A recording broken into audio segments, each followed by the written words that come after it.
नमस्कार और आपका स्वागत है भारत सरकार की मूक्स पहल के अंतर्गत पाठ्यक्रम निर्माण प्रबंधन के सिद्धांत के इस लेक्चर 11 में। आज हमारा ध्यान केंद्रित रहेगा समय के साथ धन के मूल्य में परिवर्तन, टाइम वैल्यू ऑफ मनी।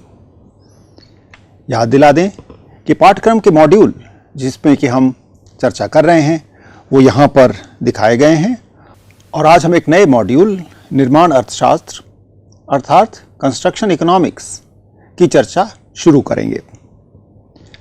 तो आइए सबसे पहले देखते हैं कि किसी भी परियोजना के विभिन्न चरणों में किस प्रकार से कैश फ्लो होता है, नकदी का फ्लो प्रवाह किस तरीके से होता है। पहले तो ये समझ लें कि इस एक्सिस के नीचे हमने प्लॉट किया है नेगेटिव कैश फ्लो अर्थात व्यय। पॉजिटिव कैश फ्लो ऊपर प्लॉट किया गया है, वो है रेवेन्यू। अब अगर हम विभिन्न चरणों की बात करें तो सबसे पहले प्लानिंग होती है, फिर कंस्ट्रक्शन होता है और अंततः ऑपरेशन एंड मेंटेनेंस फेज, जो कि 15 साल, 20 साल, 25 साल बहुत लंबा समय होता है। कंस्ट्रक्शन अमूमन 2 से 4-5 सालों में समाप्त हो जाता है। प्लानिंग में जितना भी समय लगे वो लगेगा। अगर हम लागत के हिसाब से देखें तो प्लानिंग करते समय अर्थात किसी भी परियोजना की योजना बनाते समय भी कुछ ना कुछ लागत आती है, कुछ ना कुछ व्यय होता है। वो व्यय यहाँ दर्शाया गया है। इसी प्रकार निर्माण कार्य के दौरान भी व्यय होगा, चाहे वो कंक्रीट में हो, चाहे वो लोकोमोटिव खरीदने में हो, चाहे वो पावर सप्लाई इंस्टॉल करने में हो, किसी प्रकार से भी हो, एक व्यय इन्वॉल्व है। तो ये तो हो गए व्यय। उसके बाद जब हम ऑपरेशन मेंटेनेंस फेज में जाते हैं तो हमारा रेवेन्यू शुरू हो जाता है। हमें उस परियोजना से कुछ मिलना शुरू हो जाता है, रिटर्न्स आने लगते हैं और ये रिटर्न समय के साथ बढ़ सकते हैं, नहीं भी बढ़ सकते हैं। लेकिन ऑपरेशन मेंटेनेंस फेज के दौरान भी व्यय होता है, उसको हम कहते हैं ऑपरेशन एंड मेंटेनेंस कॉस्ट। इस पूरे चित्र को ध्यान में रखते हुए ही हम ये तय करते हैं कि क्या यह परियोजना आर्थिक दृष्टि से तर्कसंगत है, इसको करना चाहिए कि नहीं करना चाहिए। और यह decision making economic view point या अर्थशास्त्र के दृष्टिकोण से जब करते हैं तो उसमें जिन टूल्स की, जिन बातों की जानकारी की आवश्यकता हमें होती है, उन पर हम आज चर्चा शुरू करेंगे। हमने पहले भी कहा है कि इस पूरे पाठ्यक्रम में मूलतः हमारा ध्यान निर्माण फेज में ही केंद्रित रहेगा, लेकिन यह चित्र आपको एक टोटल पिक्चर देने के लिए लगाया गया है। तो आगे बढ़ते हैं और देखते हैं कि निवेश या परियोजना का मूल्य निम्न पर निर्भर करता है। जो वैल्यू है वो किन बातों पर निर्भर करती है? परियोजना से अपेक्षित नकदी प्रवाह, मात्रा एवं समय का विश्लेषण, अर्थात जो हमने मात्रा मानी कि इस समय हमें इतना रिटर्न होगा, इतना हमारा खर्चा होगा, उसकी मात्रा क्या है और वो समय की एक्सिस पर कब होगा, इसका विश्लेषण, और साथ साथ नकदी प्रवाह के हर भाग से जुड़ी अनिश्चितता। ये भी तय बात है कि हम ये तय नहीं कर सकते हैं कि हमें इतना रेवेन्यू तो मिलेगा ही। अगर हम हाईवे प्रोजेक्ट की बात करें तो उसमें कितना ट्रैफिक है, कितना टोल है, इन दोनों बातों पर निर्भर करेगा हमारा वहाँ का रेवेन्यू। ना हमारे बस में ट्रैफिक है, टोल हमारे बस में थोड़ा बहुत है कि हम निर्धारित कर सकते हैं कि हमारा टोल 100 रुपये होगा कि 150 रुपये होगा, लेकिन ट्रैफिक पर कंट्रोल बहुत कम है।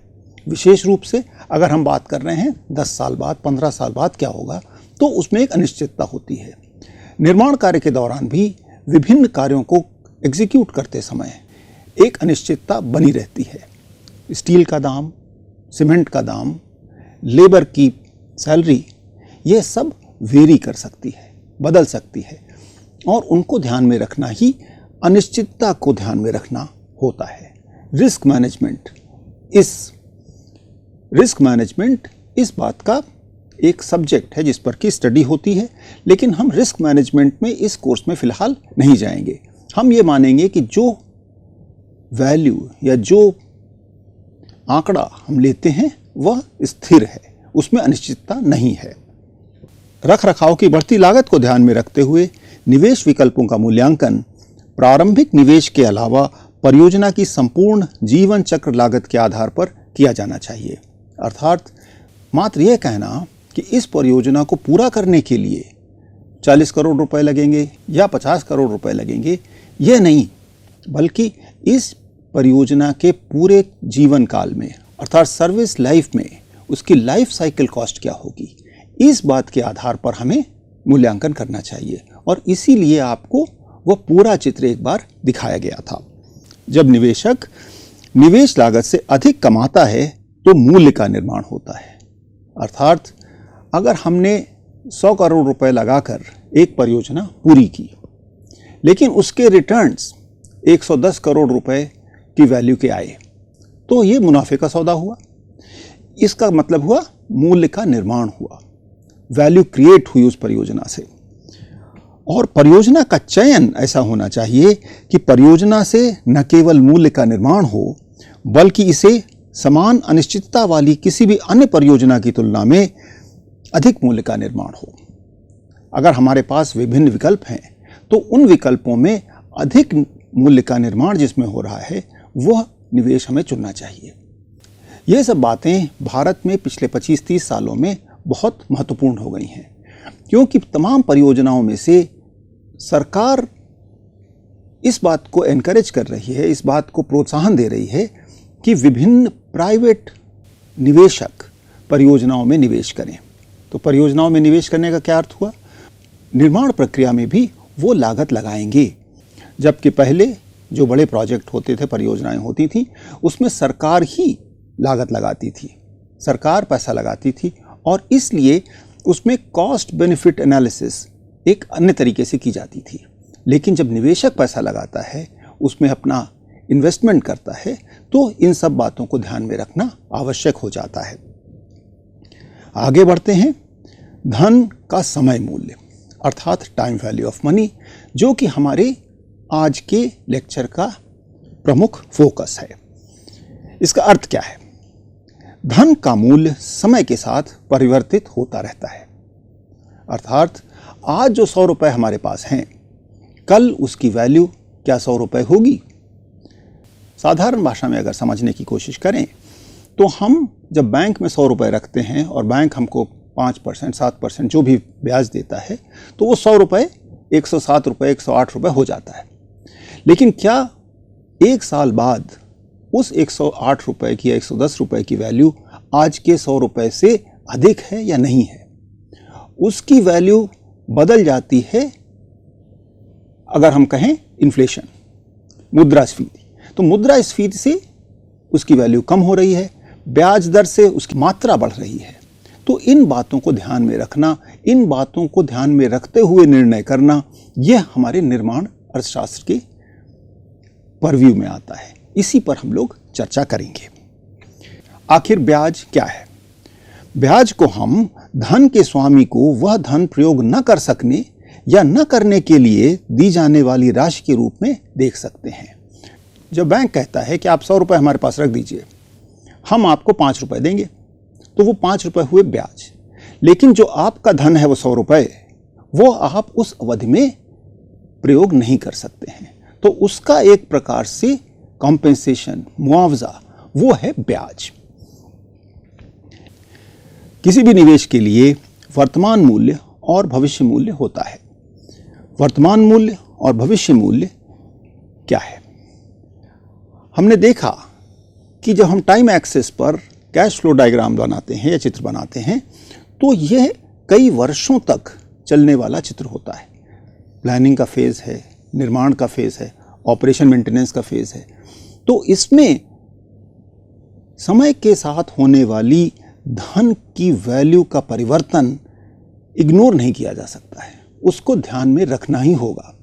तो इस बात को ध्यान में रखने के लिए या इस बात को ध्यान में रखते हुए अगर हम यहाँ पर होने वाले व्यय या यहाँ पर होने वाली आय का मूल्यांकन करना चाहते हैं, तो हमें क्या करना होगा?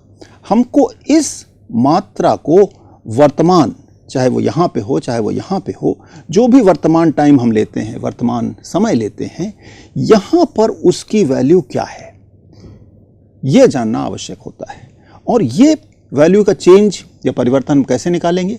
उसके लिए हमें पता होनी चाहिए ब्याज दर। हम क्या ब्याज दर मान के चलते हैं, हम 5% मानते हैं, 10% मानते हैं, जो भी माने, लेकिन अगर हमें ब्याज दर पता है तो हम ये तय कर सकते हैं कि यहाँ पर जो 100 रुपये है उसकी आज की वैल्यू क्या होगी। अब जिस तरीके से मैंने बनाया है तो यहाँ पर ये ए और ये बी, तो ए समय में आगे है, मान लीजिए ये 2 वर्ष का समय हम लेते हैं, तो ये आप सोचिए कि क्या ए की वर्तमान वैल्यू और बी की वर्तमान वैल्यू, इनमें से कौन सी वैल्यू अधिक होगी। ये प्रश्न मैं आपके लिए छोड़ रहा हूं। तो आइए इस बात को हम एक उदाहरण के माध्यम से समझने की कोशिश करते हैं। दिया गया है एक कैश फ्लो डायग्राम। यहां पर आउटफ्लो यानी व्यय और इनफ्लो यानी राजस्व, रेवेन्यू दर्शाया गया है। यह दिखाया गया है कि यहां पर 10 लाख का खर्चा होगा और वर्ष 1, 2, 3, 4, 5, 6, 7 पर ये हमारे खर्चे हैं और ये हमारा रेवेन्यू है। अब तय यह करना है कि इस निवेश का वर्तमान मूल्य या भविष्य मूल्य। अब तय यह करना है कि इस निवेश का वर्तमान मूल्य या भविष्य मूल्य क्या है। क्या किए जाने वाला निवेश तर्कसंगत है। अगर हमको ये बात पता है कि हमें 10 लाख रुपए खर्च करने हैं, यहाँ पर हमें 2 लाख मिलेंगे, यहाँ 50,000 मिलेंगे, 3 लाख मिलेंगे, 1 लाख मिलेगा, 4 लाख मिलेंगे और ये हमारा खर्चा होगा, तो क्या हमें यह परियोजना करनी चाहिए या नहीं करनी चाहिए। इसके लिए आवश्यक है हम इन सभी आंकड़ों को या तो इस पॉइंट पर लेकर आएं कि इनकी प्रेजेंट वैल्यू क्या है। इसको भी हमें प्रेजेंट वैल्यू पर ही लाना होगा। आइए एक और उदाहरण देखते हैं। माने कि ए और बी 2 प्रोजेक्ट हैं। प्रोजेक्ट ए की प्रारंभिक लागत अधिक है और वार्षिक रखरखाव की लागत कम है, जबकि प्रोजेक्ट बी की प्रारंभिक लागत कम है लेकिन वार्षिक रखरखाव की लागत अधिक है। एक निवेशक के नाते आप किस परियोजना को चुनेंगे। यह बात परियोजनाओं के लिए ही नहीं है। कोई भी निर्माण इक्विपमेंट, कंस्ट्रक्शन इक्विपमेंट, चाहे वो क्रेन हो, चाहे वो अर्थ मूवर हो, उसको खरीदते समय भी इस बात की चुनौती आती है कि हमारे पास 2 विकल्प हैं, एक मशीन है, दूसरी मशीन है। एक मशीन की इनिशियल कॉस्ट, प्रारंभिक लागत कम है, एक की ज़्यादा है, लेकिन रखरखाव की कीमत दोनों की अलग अलग है। तो इसको हम किस प्रकार से मॉडल करेंगे और किस प्रकार से निर्णय लेंगे। तो हमको इस तरीके की बातों को, इस प्रकार के टेक्स्ट को कैश फ्लो डायग्राम में परिवर्तित करना होगा। प्रोजेक्ट ए है जिसमें कि प्रारंभिक लागत अधिक है, तो जो लागत है वो अधिक है, जो रखरखाव की लागत है वो कम है। इसके कंपैरिजन में हम कह सकते हैं कि जो प्रोजेक्ट बी है उसकी प्रारंभिक लागत तो कम है लेकिन रखरखाव की लागत इससे अधिक है। अब इन 2 विकल्पों में से एक को चुनने के लिए यह आवश्यक है कि हम किसी भी पॉइंट पर, किसी भी बिंदु पर इन दोनों विकल्पों की वर्तमान लागत या वर्तमान मूल्य, प्रेजेंट वैल्यू को कैलकुलेट करें, उसको एस्टिमेट करें और फिर निर्णय लें। और इस संदर्भ में धन के समय मूल्य पर विचार करना महत्वपूर्ण है, उसको अवश्य ही ध्यान में रखना चाहिए। अब बात आती है कि ब्याज की गणना किस प्रकार से हो सकती है। तो जब तक ब्याज नहीं पता होगा तब तक हम किसी भी प्रकार से वर्तमान मूल्य या भविष्य मूल्य की बात नहीं कर सकते हैं। तो इसलिए ब्याज की गणना करना आवश्यक है, उसके बारे में समझना आवश्यक है। सिंगल पेमेंट के आधार पर ब्याज की गणना हम करते हैं। कंपाउंड अमाउंट फैक्टर और प्रेजेंट वर्थ फैक्टर, ये 2 टर्मिनोलॉजी है, उसके आधार पे हमने हाई स्कूल में कंपाउंड इंटरेस्ट और सिंपल इंटरेस्ट की बात पढ़ी हुई है। उसमें क्या होता है, कहा यह जाता है कि अगर हम एक अमाउंट ए सिंपल इंटरेस्ट, जिसका की रेट आई है, जिसकी की दर आई है, अगर हम उसको टी टाइम के लिए रखते हैं तो सिंपल इंटरेस्ट कितना होगा यह हम कैलकुलेट कर सकते हैं। यह हमको हाई स्कूल में कराया गया है। इसके कंपैरिजन में जब बात कंपाउंड इंटरेस्ट की आती है तो हम ये कैलकुलेट करते हैं कि इसी अमाउंट पर उसी दर से पहले साल में या पहले टाइम स्पैन में जो भी ब्याज आएगा, इंटरेस्ट आएगा, वो इस अमाउंट में जुड़ जाएगा और फिर ये अमाउंट प्लस इंटरेस्ट, इस पर फिर से इंटरेस्ट लगेगा और हमारा अगला इंटरेस्ट आएगा। तो ये हो गई कंपाउंड इंटरेस्ट की बात। तो इसको निकालने के लिए भी हम लोगों ने हाई स्कूल में तरह तरह के अभ्यास किए हैं। बात वहीं पर आ जाएगी। उन्हीं बातों की चर्चा हम थोड़ा सा दूसरे परिप्रेक्ष्य में करेंगे।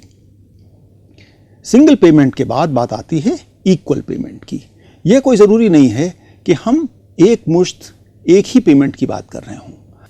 अक्सर हमारी चर्चा इक्वल पेमेंट के आधार पर होती है, अर्थात हमको लगातार कुछ रेवेन्यू मिल सकता है, हमारा कभी कभी लगातार कुछ खर्चा हो सकता है। तो मॉडल करने के लिए, समझने के लिए इस बात को इक्वल कर लिया गया है। यह आवश्यक नहीं है कि ये इक्वल ही हो। इक्वल कर देने से गणित आसान हो जाती है। ये कैलकुलेशंस बहुत आसान है, लेकिन उसमें कंप्यूटर की या एक्सेल शीट की आवश्यकता होती है। बहुत सारे फैक्टर्स हैं, बहुत सारी तालिकाएं मिलती हैं जिनसे कि हम ये कैलकुलेशंस कर सकते हैं। लेकिन आज हम ये कैलकुलेशंस स्वयं करने की कोशिश करेंगे ताकि आपको समझ में आए कि हम करना क्या चाहते हैं और जो फैक्टर्स हैं वो किस प्रकार निकाले जाते हैं। तो इक्वल पेमेंट्स में हम compound amount factor, present worth factor, sinking fund deposit और कैपिटल रिकवरी फैक्टर, इन चार की बात करेंगे। तो आइए सबसे पहले बात करते हैं single payment compound amount factor की। सीधी सी बात यह है कि हम समय में एक जगह पर एक अमाउंट है, दूसरी जगह पर दूसरा अमाउंट है। इनके बीच में एक समय है जो कि t ईयर्स का दिया हुआ है और एक रेट ऑफ इंटरेस्ट i है। तो इन चार पैरामीटर्स में आपस में एक संबंध है। उस संबंध का ही विश्लेषण किया जा रहा है। Single payment compound amount factor, जिसको SPCAF कहा गया है, वो क्या है कि given P, I and N, तो हमें P पता है, हमको I पता है, हमको N पता है। P हमारा प्रिंसिपल है जो कि हमने शुरू में लिया, I पता है जो कि रेट ऑफ इंटरेस्ट हम लेके चलेंगे, और N हमारे समय का माप है, N ईयर्स की बात हो रही है। तो वहां पर SPCAF 1 + I to the power of N, ये हमको पता है, जहां पर कि I % में लिया गया है। इस बात को एक उदाहरण के रूप में अगर देखें कि 8% की ब्याज दर पर 5 वर्षों में 10 लाख रुपए की जमा राशि कितना बढ़ेगी, तो ये हमारे हाई स्कूल में किया हुआ है कि कंपाउंड इंटरेस्ट हम लगाएंगे और हम P × P गुणा 1 + I to the power of N करेंगे और ये देखेंगे कि ये 14,69,328 हो जाएगा। तो अगर हम इस चीज को हटा दें तो हमारा जो फैक्टर आया वो आया 1.469। तो अगर हमको P, I और N पता है तो हम इस फैक्टर को पता कर सकते हैं, और अगर फैक्टर पता चल गया तो आपका प्रिंसिपल अमाउंट आपको पता है, आपको F निकालने में कोई दिक्कत नहीं होगी। इस बात को अगर हम पलट दें और कहें कि हम F जानते हैं, हम जानना चाहते हैं कि हमें P कितना रखना चाहिए, तब हमें क्या करना होगा?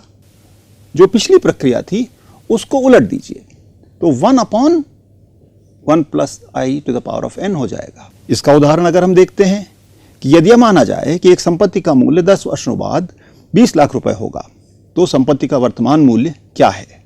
मान ले कि ब्याज दर सालाना 10% है। तो अगर हम ये मानते हैं तो इसका मूल्य 7,71,086 रुपए हुआ।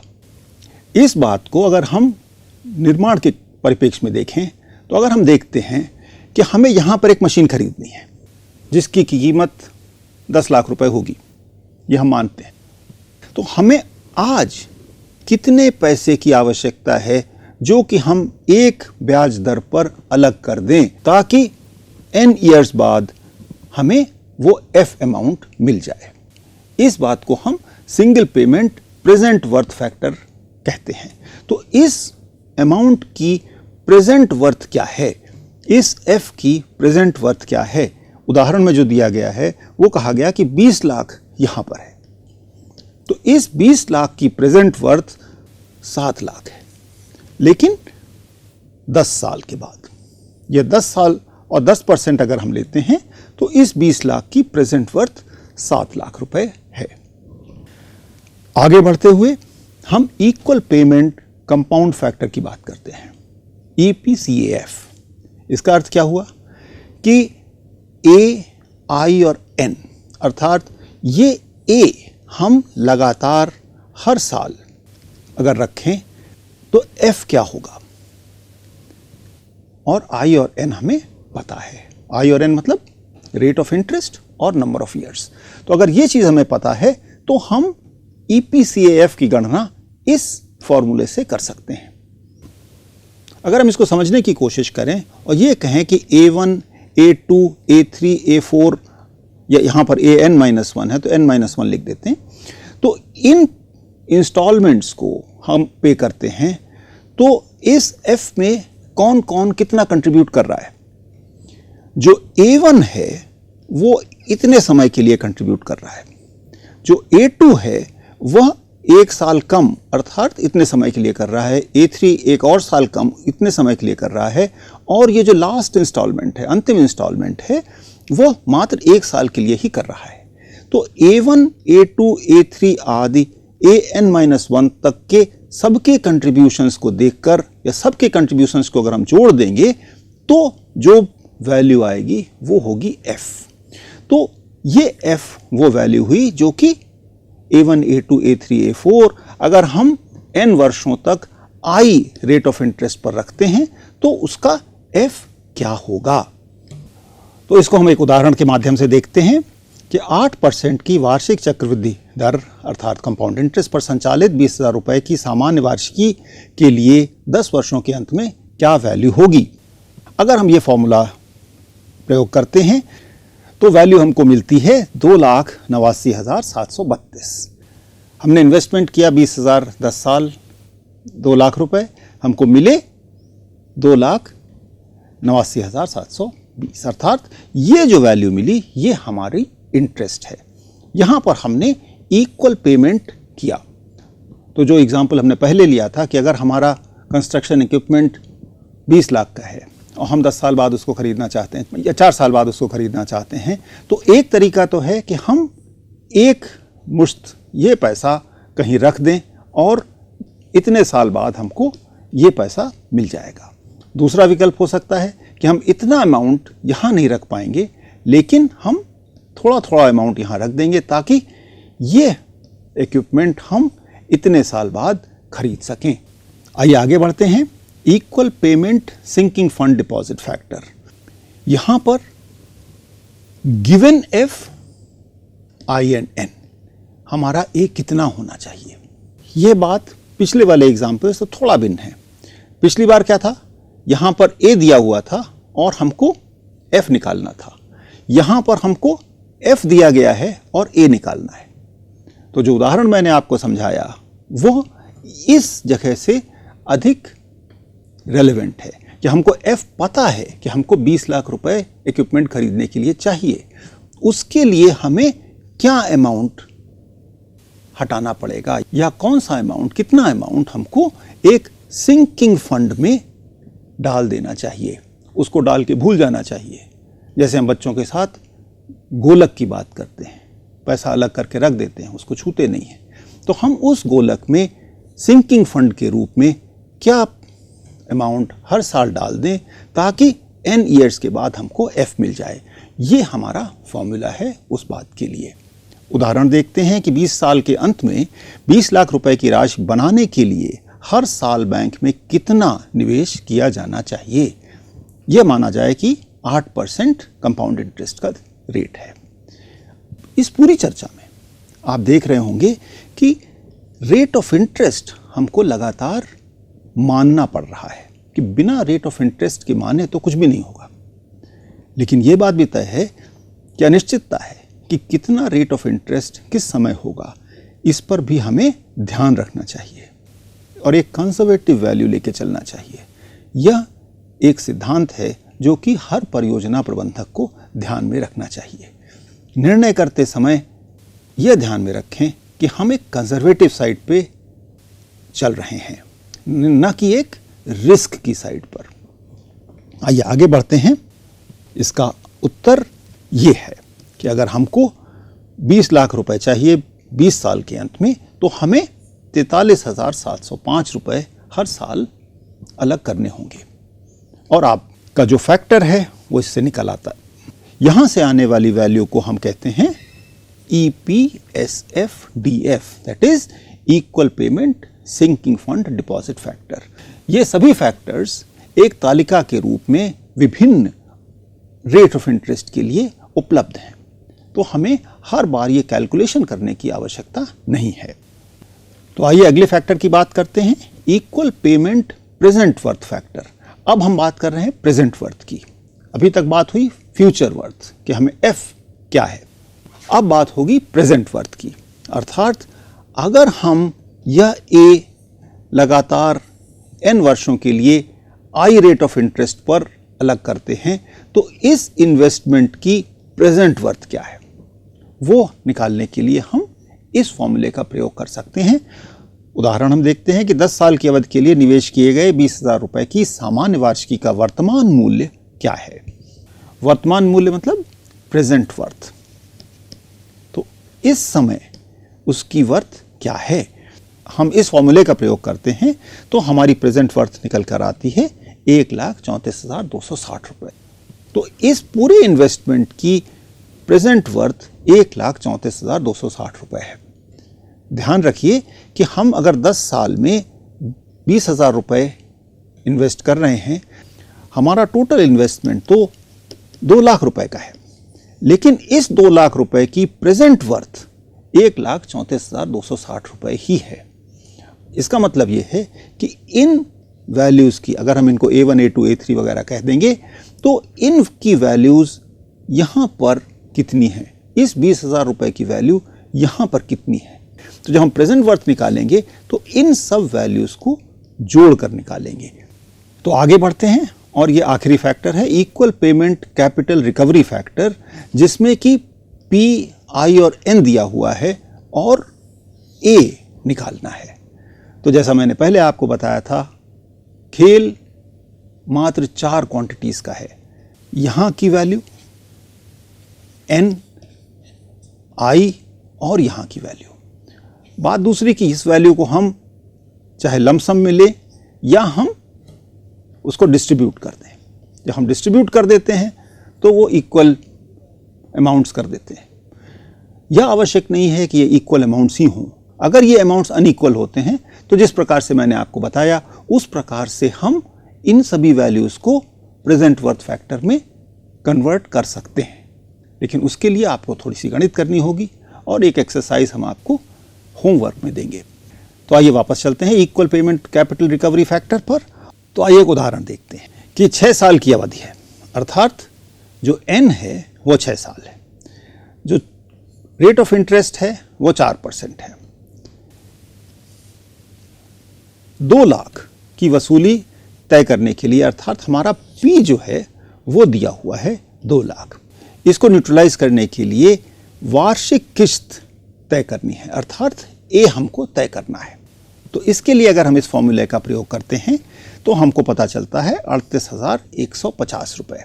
तो 38,150 रुपए अगर हम 6 साल पेमेंट करते हैं तो हम 2 लाख रुपए के ऋण से उऋण हो जाएंगे।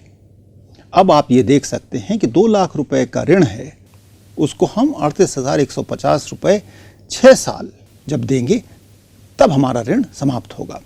तो कितना हमने ब्याज कंपोनेंट दिया यह आप निकाल सकते हैं। ब्याज की दर दी हुई है, लेकिन टोटल ब्याज का कंपोनेंट कितना हुआ यह आप यहां से निकाल सकते हैं। तो आज की चर्चा हम यहीं पर समाप्त करना चाहेंगे, जहां पर कि हमने ब्याज और ब्याज दर, प्रेजेंट वर्थ, फ्यूचर वर्थ और इक्वल इंस्टॉलमेंट्स, इन पर चर्चा की। आगे इन बातों को लेकर हम आर्थिक निर्णय कैसे लेते हैं, किन क्राइटेरिया पर लेते हैं, उन क्राइटेरिया को हम कैसे इंटरप्रेट करते हैं, इस पर हम चर्चा आगे बढ़ाएंगे अगले लेक्चर में। यह एक लिस्ट है जो कि उपयोगी प्रकाशित पुस्तकें हैं। मेरा सुझाव है कि आप उनको अवश्य देखें। धन्यवाद। जय हिंद।